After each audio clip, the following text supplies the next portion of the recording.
dan 3 orang anaknya, ya, yang pernah juga dihukum oleh Elisa karena dia menolong Naaman yang dia mengambil upeti dari Naaman yang disembuhkan oleh Elisa dalam mujizat sebelumnya, ya. Ini Gehazi dan 3 orang anaknya, 4 orang kusta ini saudara dipakai luar biasa oleh Tuhan. Jadi pada waktu itu kelaparan yang dahsyat membuat ke-4 orang kusta ini berpikir, tetapi pikirannya ini saya kira sudah diintervensi oleh kuasa Roh Kudus. Ya, dia katakan begini, kita ini duduk-duduk saja di sini sebagai orang kusta pengemis, kita juga akan mati. Tidak lama lagi kita akan mati karena kelaparan, kita tidak mampu untuk membeli kepala keledai. Ya, tidak mampu untuk membeli tai merpati. Kalau kita masuk kota juga, ya mati juga di sana. Lebih baik kita pergi ke kemah musuh. Ya, karena kemah tentara Aram itu tidak jauh dari wilayah Samaria. Mereka putuskan itu saudara. Tapi saya pikir ini adalah keputusan dalam intervensi ilahi. Karena apa? Tuhan mau memakai orang-orang sederhana untuk mewujudkan mujizat Tuhan itu. Lalu ke-4 orang kusta ini pergi ke perkemahan orang tentara Aram dengan harapan bisa dapat makanan di sana. Kalau toh ditembak ya sama saja toh mati. Nah, sampai di sana saudara, itu juga melampaui hal pemikiran manusia bahwa ternyata tentara Aram tidak ada lagi di perkemahan itu. Tidak ada lagi di benteng itu saudara. Kenapa? Ada M3 suara yang didengar oleh mereka di tengah malam. Yang pertama, bunyi derap kuda, seakan-akan tentara Israel menyerang mereka. Bunyi senjata, bunyi tentara nafiri, ya, seakan-akan ini adalah dari orang Israel. Tapi saudara, itu dari Tuhan, ya. Makanya saya ingat waktu di kampung saya di Mambi, waktu tahun 97 itu ada gejolak antara saudara-saudara kita yang beragama lain dengan kami. Jadi itu terjadi suatu pertempuran, ya. Jadi daerah Kristen akan berlawanan dengan daerah agama-agama yang lain, ya, karena ada perseteruan. Saudara, kita tidak punya apa-apa, ya. Tetapi perang itu bisa tidak terjadi. Kenapa? Ini orang di sebelah bersaksi. Kenapa, ya? Waktu kami bangun pagi, melihat ke daerah Bambang namanya saya punya daerah. Kenapa banyak sekali tentara? Tentara dari mana itu? Lalu kami ketakutan. Karena kami diantarai oleh sungai. Di pinggir sungai itu Pak, banyak orang yang pakai tombak. Kami tidak kenal orang itu, saudara-saudara. Lalu kemudian orang tua bilang, oh itu ada dari hutan itu namanya tuh pembuni, orang-orang kecil lah. Saya bilang, enggak usah kita berspekulasi ya, bahwa ini orang kecil, orang apa, tapi ini dari Tuhan. Tentara-tentara Tuhan, malaikat-malaikat Tuhan, sama juga dengan bangsa Israel, saudara. Jadi tidak ada serbuan orang Israel, tetapi Tuhan menggerakkan bala tentara malaikatnya untuk membuat tentara Aram itu mundur, lari, lalu kemudian meninggalkan makanan, meninggalkan emas, meninggalkan jelai, meninggalkan gandum, meninggalkan kuda-kuda mereka, alat-alat perang mereka, berlarian entah kemana. Lalu kemudian ke-4 orang kusta ini saudara masuk dalam kemah itu dan makan. Kenyang mereka. Dan kemudian mereka bilang, aduh, ini juga melampaui segala hal. Orang yang sakit kusta ini tidak terpandang dalam masyarakat, punya nyali, bahwa ini tidak boleh dinikmati sendirian. Nanti kita dihukum, kita harus melapor kepada raja. Dilaporkanlah, Raja Yoram belum percaya juga saudara. Dia bilang kita kirim 5 keledai. Karena pasti tentara Yoram itu, ini juga pikiran manusia ya. Dia bilang tentara Yoram itu pasti bersembunyi di tempat lain. Dia sengaja supaya kita ke sana lalu kemudian kita diserbu balik. Lalu kita akan diporak-porandakan, kita akan dibunuh. Ini pemikiran yang tidak percaya kepada mujizat Tuhan saudara-saudara. Lalu kemudian dikirimlah 5 keledai di sana. Apakah dia akan dibunuh? Tapi keledai itu aman-aman saja setelah diintai oleh para prajurit Israel. Dan dikatakan bahwa ini memang terjadi. 4 orang kusta ini lalu kemudian memberitakan kepada raja, ya, termasuk ajudan yang tidak percaya tadi. Lalu kemudian Raja memerintahkan diangkutlah bahan makanan itu saudara dari kemah orang Aram itu, yang adalah rampasan-rampasan mereka ketika mereka menaklukkan bangsa-bangsa yang lain. Maka terjadilah gandum dan jelai berharga sangat rendah seperti yang dinubuatkan oleh Nabi Elisa, saudara-saudara. Ini luar biasa. Dan terjadi juga bahwa dia katakan kepada ajudan yang tidak percaya, "Iya, kamu tidak percaya, kamu akan melihat besok jelai dan gandum itu akan berharga sangat rendah karena begitu banyaknya suplai datang. Dan kamu akan mati. Kamu tidak akan makan, artinya kamu akan mati." Dan terjadi, saudara. Ajudan ini kemudian diinjak-injak oleh masyarakat yang datang berbondong-bondong mengambil makanan itu. Saudara, terjadi mujizat Tuhan melampaui segala hal. Lalu kemudian apa yang kita mau katakan dengan cerita suci ini, saudara? Yang pertama menurut saya adalah bahwa seorang abdi Allah jangan dicoba-coba, saudara-saudara, mencoba-coba pendetanya untuk dalam tanda petik membunuh ya. Karena apa, saudara? Akan timbul suatu hal seperti terjadi pada ajudan ini. Dikatakan di situ kira-kira waktu ini besok akan ada mujizat makanan yang melimpah. Saudara, kita sebagai orang yang percaya harus benar-benar beriman. Ya. Kita digembalakan oleh pendeta, digembalakan oleh penatua dan samas. Percayakanlah itu kepada Tuhan. Percayalah bahwa doa-doa mereka itu diterima oleh Tuhan. Ya. Saya sungguh yakin dan percaya bahwa abdi-abdi Allah yang diutus ke jemaat ini adalah pilihan Tuhan, saudara-saudara. Penatua dan samas yang dipilih di tempat ini adalah abdi-abdi Allah yang ditugaskan oleh Allah untuk menyampaikan suara kenabian, menyampaikan suatu pengharapan. Dan itu harus dipercaya, saudara-saudara. Harus dipercaya. Jangan seperti ajudan tadi. Dia bilang, biarpun tingkap-tingkap langit di atas akan dibuka Tuhan, tidak akan mungkin terjadi. Jangan pernah memandang enteng suara kenabian, suara profetis hamba-hamba Tuhan yang diurapi dan diteguhkan. Ada amin? Iya. Saudara, karena ini sudah terjadi. Elisa mau dibunuh, tetapi Tuhan menjawab dengan suatu mujizat dan suatu hukuman. Dan kita tahu, saudara, Raja Yoram juga mengalami hukuman yang luar biasa karena mau membunuh seorang hamba Tuhan. Ajudan menjadi mati karena tidak percaya kepada suara kenabian seorang hamba Tuhan. Jadi saudara, ini melampaui segala hal karena hanya 24 jam saja. Oleh karena iman seorang abdi Allah itu Elisa, ketekunan seorang abdi Allah yang luar biasa, maka mujizat terjadi dalam waktu 24 jam. Walaupun tidak ada tanda-tanda bahwa ini akan terjadi suatu kelimpahan jelai dan gandum, tetapi ada cara Tuhan. Dan yang kedua, saudara, jangan pernah mengatakan bahwa Tuhan tidak punya cara ini dan itu untuk membuat kehidupan kita lebih baik, untuk membuat kita berhasil, untuk membuat COVID-19 ini selesai. Jangan pernah membatasi kuasa Tuhan. Jangan pernah mengatakan bahwa Tuhan itu hanya punya satu metode untuk memberkati saya dan keluarga saya dan jemaat saya. Tidak, saudara. Tuhan punya banyak cara. Saya ulangi ya.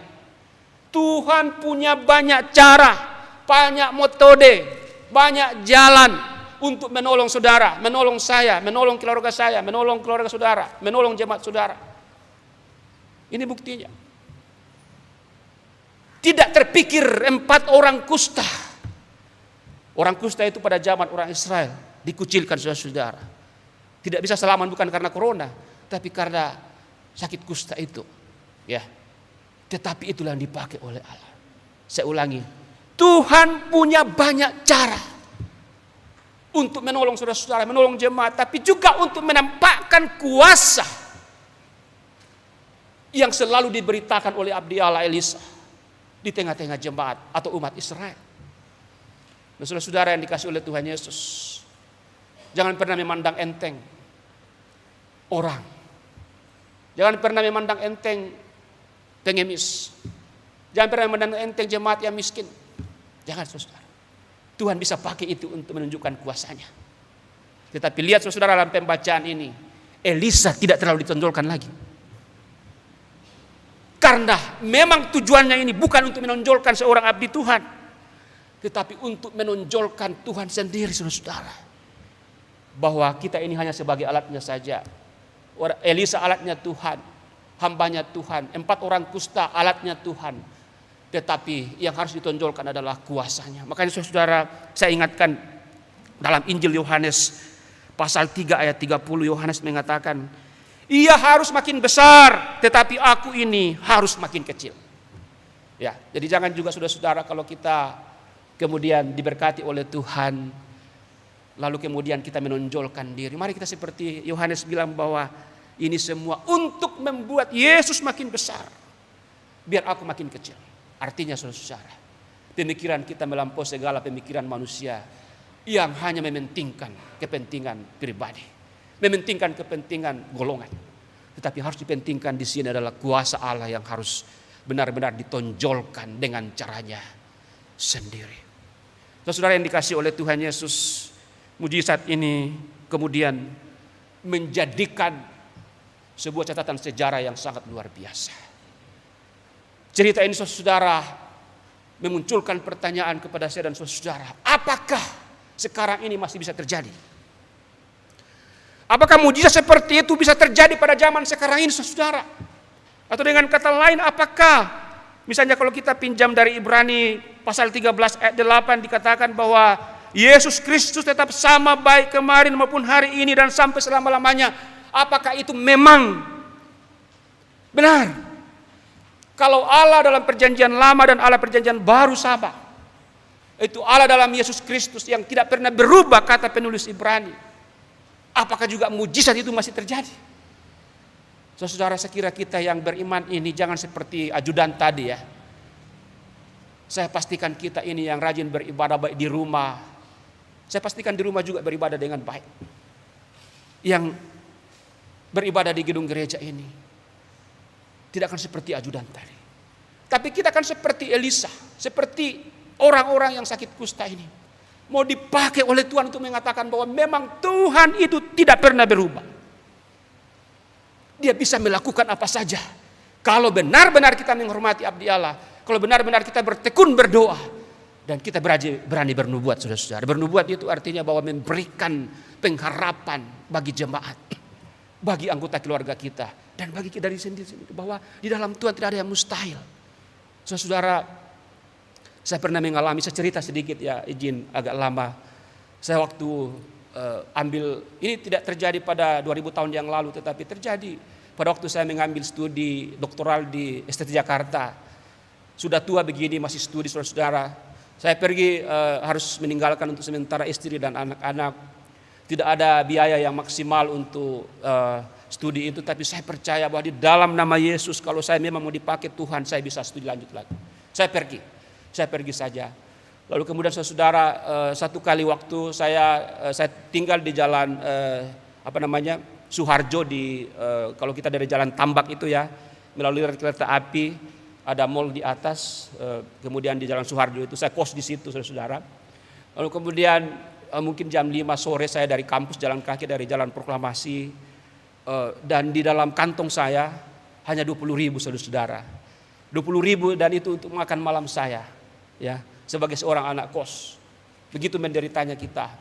Oleh saudara-saudara, saya kemudian turun di bawah rel kereta api itu, ada lorong di situ banyak pengemis.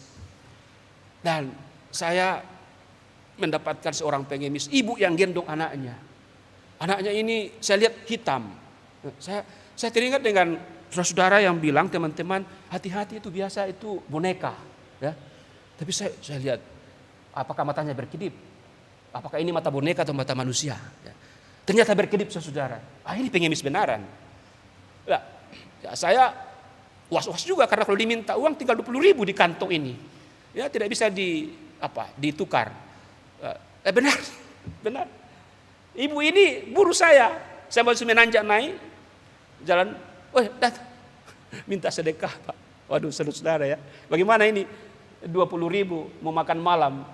Tidak, saya begini-gini. Oh, tidak ada uang 5.000 dan 2.000 ya. Saya pikir Tuhan, kalau memang ini saya harus lakukan, saya akan berikan saja ibu ini. Saya balik dan saya berikan. Semoga memberkati. Tapi saudara, setelah itu memang seperti ajudan tadi ya, iman itu kemudian goyang. Aduh, ini mau diambil di mana lagi makan malam ini? Tinggal 20.000. Belum ada kiriman dari istri nih. Wah, saudara, saya ya namanya manusia. Ya, agak sedih tapi dalam nama Yesus tidak ada yang mustahil. Saya ke rumah kos, saya mau mandi, berdering telepon, pasti istri itu, sudahlah, ya, biasa nanti aja. Saya ke kamar mandi, berdering lagi, nanti saja. Ya, mau sikat gigi, berdering lagi, ini pasti ada apa-apa. Saya batalkan mandi dulu, saya angkat telepon.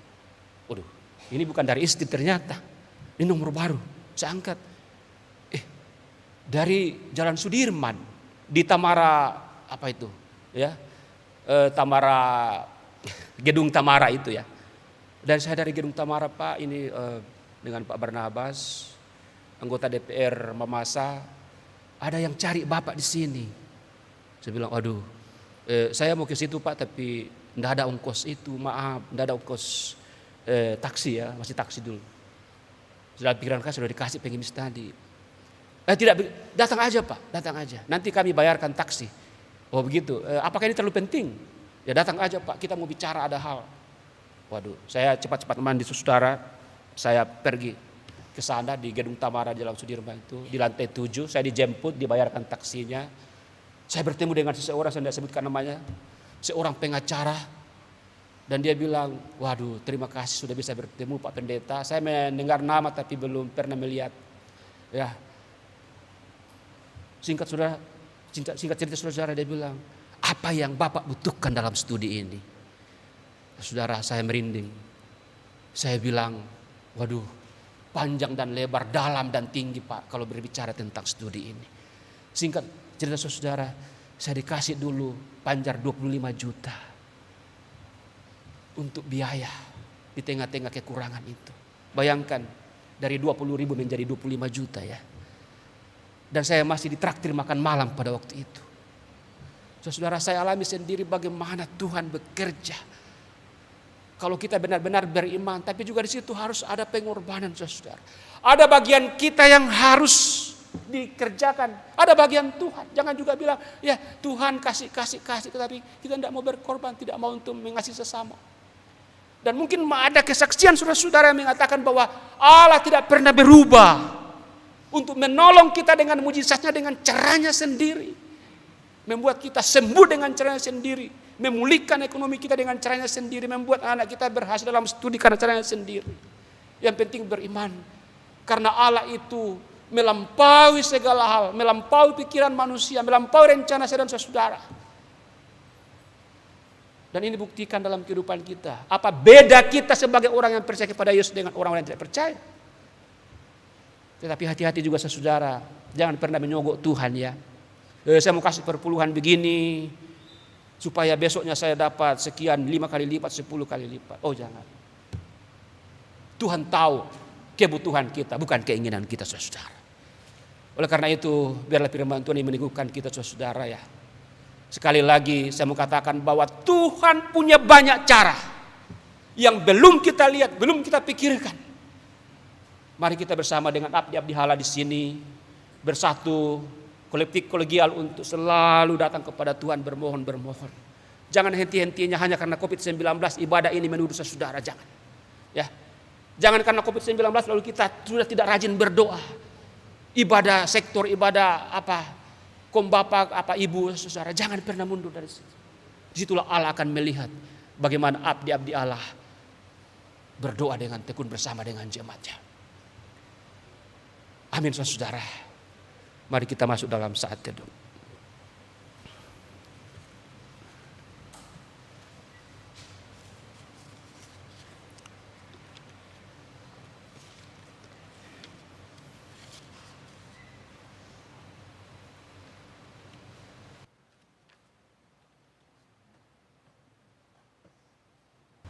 Ya, selesai saat teduh kita.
Jemaat silakan berdiri untuk bersama-sama semua orang percaya di segala waktu dan tempat.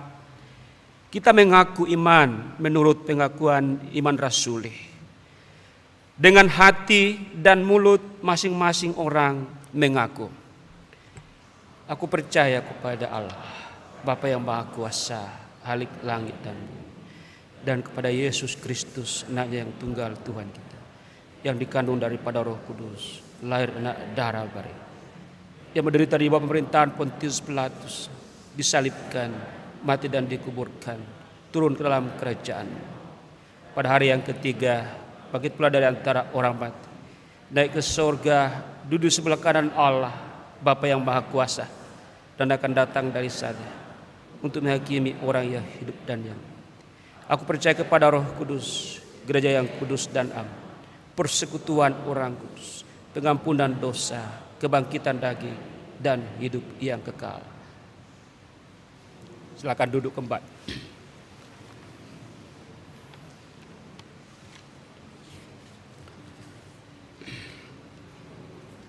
Saudara-saudara, mari kita satu dalam doa syafaat, mari kita berdoa. Terima kasih ya Tuhan Allah, Engkau tidak pernah berubah, baik dahulu, kemarin, hari ini, esok dan sampai selama-lamanya. Mujizat-Mu pasti terjadi lagi dan akan terjadi lagi dalam kehidupan kami sampai Engkau datang pada kali yang kedua. Kami berdoa, izinkanlah juga jemaat-Mu di tempat ini selalu melihat mujizat-Mu, selalu melihat kuasa-Mu yang melampaui segala akal dan pikiran manusia dan analisis manusia. Termasuk ketika kami berbicara tentang wabah COVID-19 ini Tuhan, oleh kuasa-Mu, oleh mujizat-Mu, oleh cara-Mu sendiri pasti akan berlalu. Dan oleh kuasa dan cara-Mu sendiri kami akan tidak terinfeksi, kami akan bebas. Dan orang-orang yang sudah terinfeksi akan disembuhkan dengan cara-Mu sendiri. Demikian juga dengan ekonomi, pendidikan, juga pekerjaan-pekerjaan sidang jemaat-Mu di tempat ini Tuhan. Engkau dengan cara-Mu sendiri dalam serbuan-serbuan pergumulan, serbuan-serbuan kekurangan, serbuan-serbuan kesakitan, sakit penyakit, dengan cara-Mu sendiri mereka akan dibebaskan dan dipulihkan, diberikan jalan solusi daripada Tuhan Allah dengan cara-Mu sendiri. Silakan ya Bapa, dengan cara-Mu sendiri Engkau berkati jemaat-Mu di sini, Engkau pulihkan setiap hamba-hamba-Mu, setiap pekerja-pekerja-Mu di tempat ini Tuhan. Pada kesempatan ini kami mau berdoa buat bangsa dan negara kami Tuhan. Di tengah-tengah wabah pandemi COVID-19, pemerintah Kota Makassar di tengah-tengah banyaknya pergumulan, tetapi juga dibarengi dengan banyaknya rencana pembangunan. Tuhan, Engkau pulihkan bangsa dan negara kami. Engkau pulihkan Kota Makassar secara khusus. Pulihkan juga daerah di tempat ini, di tengah-tengah gereja, gedung gereja GPIB Batra Kasih. Tuhan, Engkau lawat sehingga ada kedamaian, ada toleransi yang baik, ada gerakan ekumene yang dinamis dan saling sepakat untuk memuliakan Tuhan. Ada kesepemahaman di tengah-tengah bulan Ramadan, puasa bagi saudara-saudara kami umat Muslim Tuhan. Terima kasih Bapak, Engkau hadir di tengah-tengah puasa mereka untuk menolong dan juga menyelamatkan. Kami berdoa untuk bencana alam, termasuk bencana pandemi COVID-19, masalah sosial ekonomi jemaat. Kami percaya bahwa Allah intervensi, Allah akan selalu memberikan jalan keluar melalui diakonia GPIB Jemaat Batra Kasih, melalui usaha-usaha untuk menolong korban bencana alam yang ada di NTT. Engkau tahu jemaat GPIB Batra Kasih ini bekerja keras bersama dengan jemaat yang lain untuk benar-benar menolong saudara kami di sana. Baik itu aksi dana, aksi sosial, aksi dukungan doa, semuanya diberkati oleh Tuhan. Demikian juga dengan tugas pelayanan dan kesaksian dari jemaat-Mu di sini Tuhan.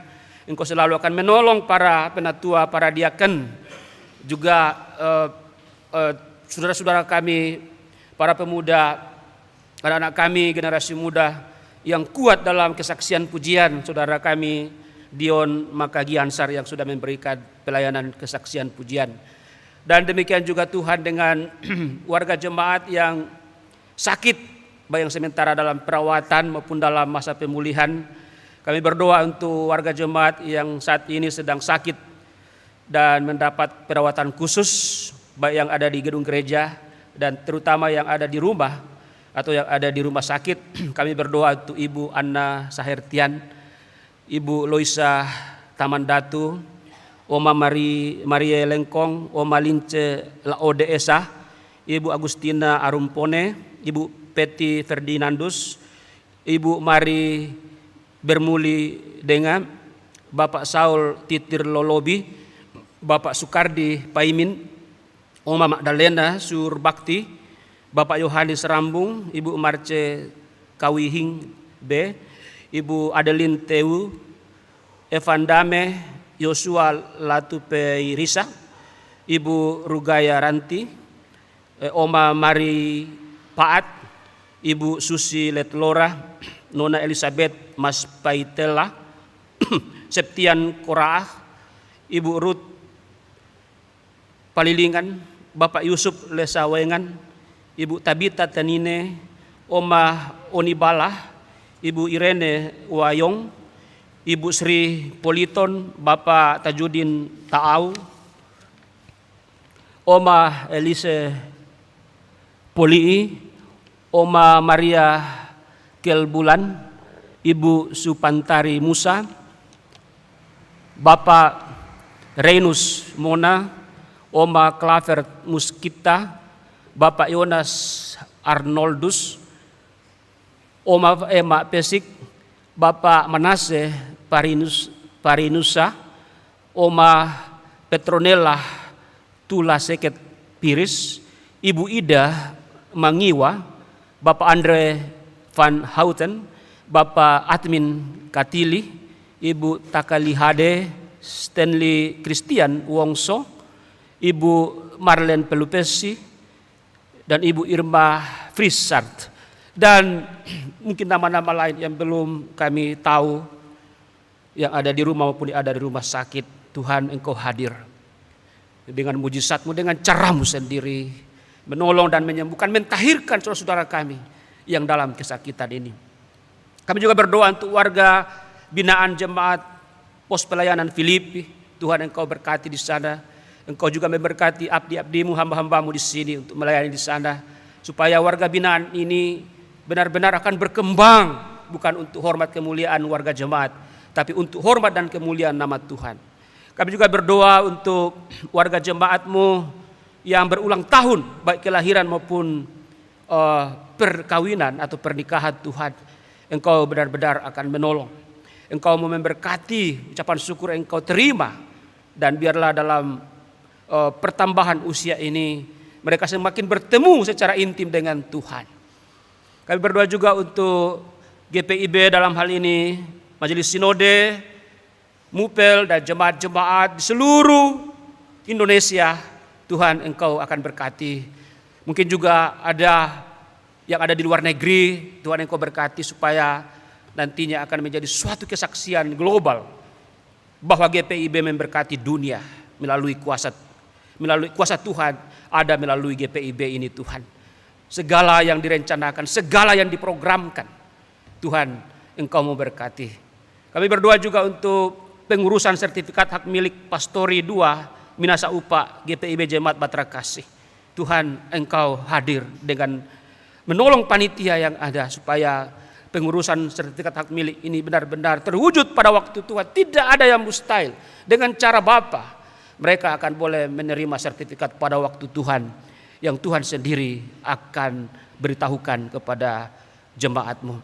Saudara, Bapa di surga, kami sangat berdoa juga untuk warga jemaat yang sementara dalam kedukaan atau sementara dalam perjalanan, sementara dalam banyak urusan. Tuhan, Engkau mau hadir, dan di antara yang ada di rumah, yang ada di gedung gereja ini, Tuhan, yang mungkin punya pergumulan tapi sukar untuk disampaikan kepada majelis jemaat, tetapi akan diungkapkan dalam hati mereka masing-masing. Dengarkanlah ya Bapa, supaya kehadiran mereka dalam ibadah ini adalah kehadiran iman yang kemudian akan terus melihat karya mujizat Tuhan di tengah-tengah kehidupan mereka. Bagi anak-anak sekolah kami dari tingkat sekolah TK sampai kepada perguruan tinggi, Engkau berkati Tuhan. Engkau berkati juga yang sementara mencari pasangan hidup, yang mencari pekerjaan, yang merindukan momongan, ibu-ibu yang sementara mengidam atau hamil. Tuhan berkati semua. Mereka adalah umat Tuhan yang diberikan anugerah khusus. Berdoa juga untuk para penatua, diaken, koster, tata usaha, security, semua yang bekerja di tempat ini. Tuhan, bendahara jemaat, Engkau berkati supaya dari tangan-tangan mereka, dari hati mereka yang mau melayani, Tuhan dimuliakan, Tuhan dipermasyurkan di tengah-tengah dunia ini, dan khususnya di tengah-tengah jemaat Batra Kasih di tempat ini. Kau juga berkati Ibu Vikaris yang boleh ada di jemaat ini, mahasiswa praktek, Tuhan juga berkati. Semua itu adalah anugerah berkat Tuhan yang Kau utus di tengah-tengah jemaat-Mu yang setia di tempat ini. Dan kepada Bapak Pendeta kami di tempat ini, Engkau juga berkati ya Tuhan, supaya Bapak Pendeta berterus selalu dalam lindungan Tuhan dimanapun berada bersama dengan keluarga. Juga di tengah-tengah pelayanan di Mupel GPIB Sulsel Bara, supaya hamba-Mu Bapak Pendeta dan keluarga selalu sehat, dan melalui abdi-Mu ini nama Tuhan dipuji dan dimuliakan, dan mujizat Tuhan akan selalu terjadi di tengah-tengah kehidupan jemaat yang dilayani. Terima kasih Bapak di surga, dan dalam bulan Ekumene ini kiranya Bapak terus memberikan pemahaman yang baik bahwa kami harus bekerja sama antar gereja, saling memberikan berkat rohani, juga bekerja sama dalam aksi sosial, dan yang paling penting adalah saling mendoakan, karena doa orang yang benar bila dengan yakin didoakan sangat-sangat besar kuasanya. Dan setelah kami ibadah ini Tuhan, dari gedung gereja ini maupun di rumah akan kembali melaksanakan tugas dan tanggung jawab, kembali ke rumah. Tuhan Engkau berkati sehingga pertemuan kami ini bukan pertemuan yang manusiawi saja, tapi pertemuan ilahi, dan kami terus akan digembalakan oleh Tuhan dimanapun kami bekerja. Pada minggu karunia Tuhan, minggu kerja baru esok dan seterusnya, kami percaya Engkau melindungi kami. Terima kasih Bapa kami dalam kerajaan sorga, Engkau juga mau tolong kami ketika kami nanti akan memberikan pengucapan syukur, supaya kami memberikan yang terbaik, baik yang ada di rumah maupun yang ada di gedung gereja ini, karena Tuhan harus dimuliakan juga dari apa yang kami kelola sebagai pemberian daripada Tuhan Yesus. Demikianlah syafaat kami. Ya Tuhan, dalam pengasihan-Mu kami mohon,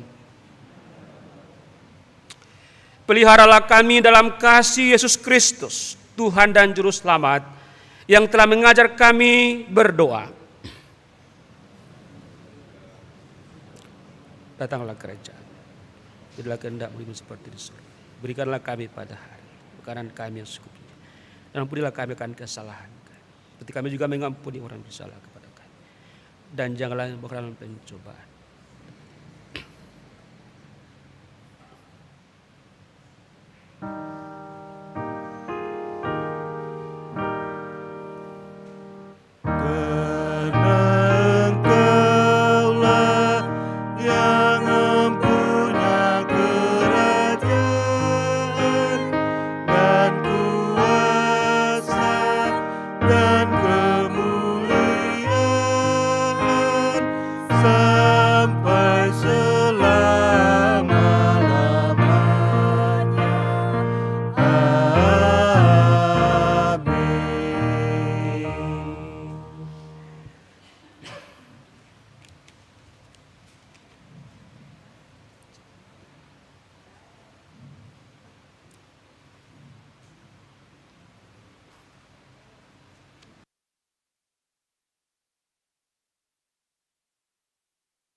Ajakan pengucapan syukur. Marilah kita menyatakan persembahan syukur dan persepuluhan kepada Tuhan di dalam ibadah ini melalui persembahan guna mendukung pelayanan gereja dengan mengingat pesan Alkitab dalam 1 Tawarik pasal 16 ayat 29 yang menyatakan, berilah kepada Tuhan kemuliaan namanya, bawalah persembahan dan masuklah menghadap Dia. Sujudlah menyembah kepada Tuhan dengan berhiaskan kekudusan. Berdasarkan firman Tuhan, marilah kita sampaikan dengan penuh hormat dan sukacita persembahan kita kepadanya. Jemaat menyanyi dari Gita Bakti 79. Bait 1 dan 2, beri padanya.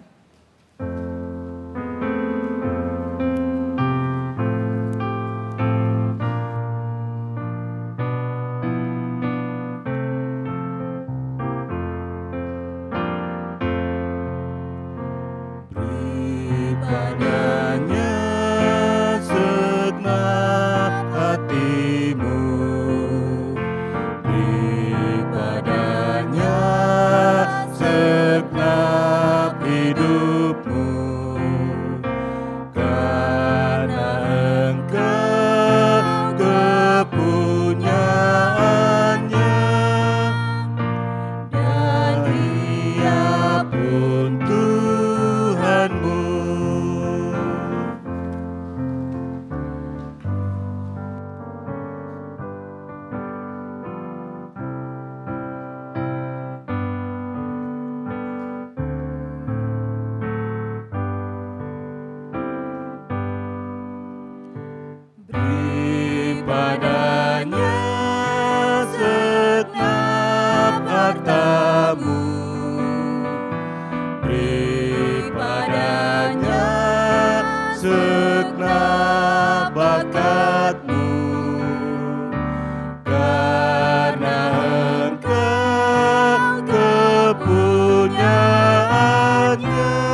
Jemaat dipersilakan berdiri dan kita berdoa bagi persembahan kita.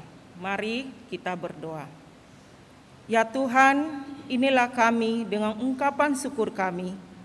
Lewat berkat yang Tuhan sediakan dalam hidup kami berikan sebagian hasil dari apa yang kami terima.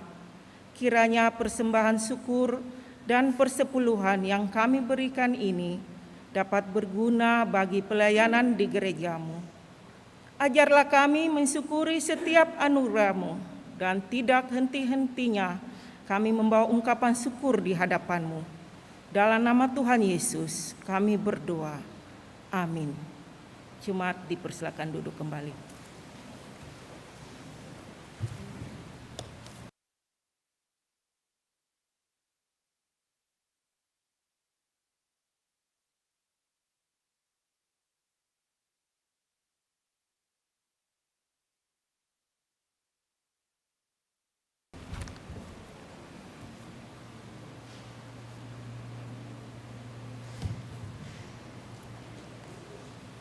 Warta Jemaat Minggu 25 April 2021. Mohon perhatian seluruh jemaat untuk warta jemaat yang mengingatkan akan panggilan, pengutusan dan pelayanan gereja sepekan mendatang. 1. Romawi, bidang teologi. Majelis Jemaat GPIB Jemaat Bahtera Kasih mengucapkan terima kasih kepada pelayan firman, Pendeta Abialtar Papalan, pelayan liturgi, diaken dan penatua GPIB Bahtera Kasih di sektor pelayanan 4. Pemandu lagu Bapak Hendrik Watilete, Ibu Febi Daulu. Persembahan pujian Saudara Dion Makagiansar. Organis Ibu Sabrina Tarigan. Produksi siaran tim multimedia. Satuan Tugas Taksis Adaptasi Kebiasaan Baru Satgas AKB. Atas pelayanannya pada hari ini dan jam ini, Tuhan memberkati. 1. Informasi pelayanan ibadah hari Minggu. Disampaikan kepada warga Jemaat Bahtera Kasih bahwa pelayanan ibadah hari Minggu mulai tanggal 2 Mei 2021 akan dilaksanakan pada tempat dan jam ibadah sebagai berikut. Gereja Bahtera Kasih pukul 6.00 atau 6 pagi, pukul 9.00 9 pagi live streaming, pukul 16.30 setengah 5 petang. Gospel Ayalon Todopuli pukul 9.00 atau 9 pagi. Dalam menjalankan protokol kesehatan, maka diharapkan jemaat yang akan mengikuti ibadah tersebut di atas agar mendaftarkan diri di kantor Majelis Jemaat atau melalui WhatsApp admin kantor Majelis Jemaat 08124 845 0297 karena tempat duduk terbatas. Demikian disampaikan untuk diperhatikan oleh seluruh jemaat. Yang kedua, ibadah sektor pelayanan online hari Rabu 28 April 2021 waktu pukul 19.30 sampai selesai. Pelayan firman Penatua Albert Manopo, pelayan liturgi Diaken Tiarni Watilete, Diaken Deni Deki Rumiap, pemandu lagu Ibu Yeni Somukil, organis Saudari Cynthia Limpo, tempat gedung gereja GPIB Bahtera Kasih. Untuk itu dimohon kehadiran anggota jemaat secara virtual atau online pada ibadah tersebut. Yang ketiga, ibadah pelkat PKLU via online. Ibadah pelkat PKLU GPIB Jemaat Bahtera Kasih akan dilaksanakan pada hari tanggal Kamis 29 April 2021, waktu pukul 9.00 sampai selesai. Pelayan firman Pendeta Roberto J.M. Wage, pemandu lagu Ibu Mariana Sahal, organis Bapak Eki Rumbuh, tempat gedung gereja GPIB Bahtera Kasih. Untuk itu, dimohon kehadiran anggota PKLU secara virtual atau online pada ibadat tersebut. Majelis Jemaat GPIB Bahtera Kasih Makassar menyampaikan terima kasih atas setiap bantuan yang diberikan Bapak Ibu Saudara-saudari untuk menunjang kegiatan pelayanan di jemaat. Tuhan Yesus memberkati. Makassar, 24 April 2021, Pelaksana Harian Majelis Jemaat, Penatua Hendrik A. Sarumpait, Ketua 5, Penatua Albertinal Mual, Sekretaris. Demikian warta jemaat.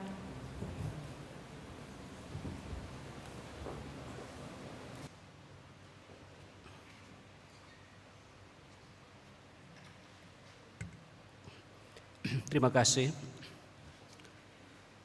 Untuk pengutusan jemaat untuk bangkit berdiri.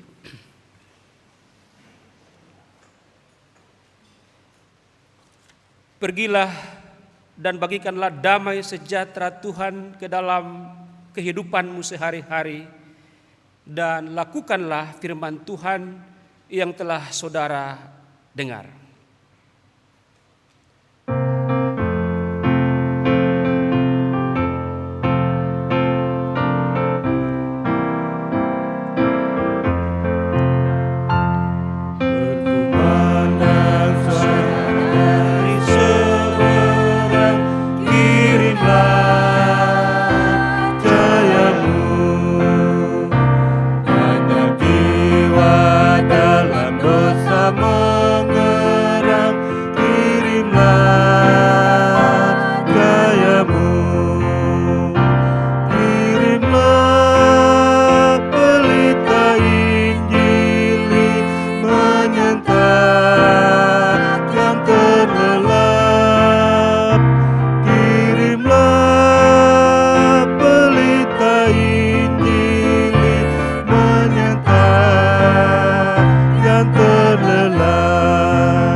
Arahkanlah hati dan pikiranmu kepada Tuhan, serta terimalah berkat-Nya.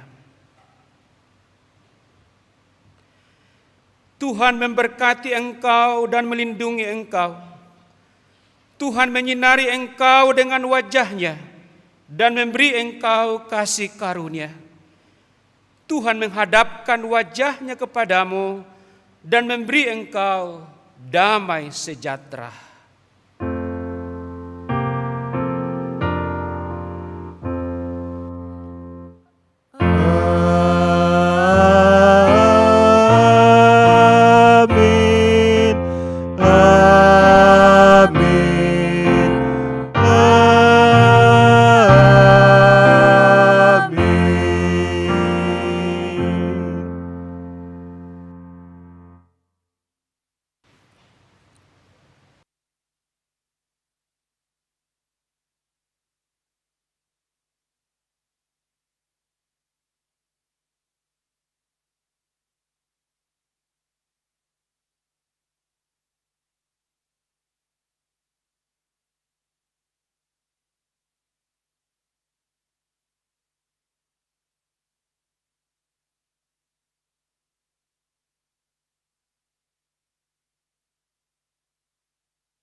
Segenap presbiter GPIB Jemaat Terkasih mengucapkan selamat hari Minggu dan terima kasih untuk pelayanan kita semua.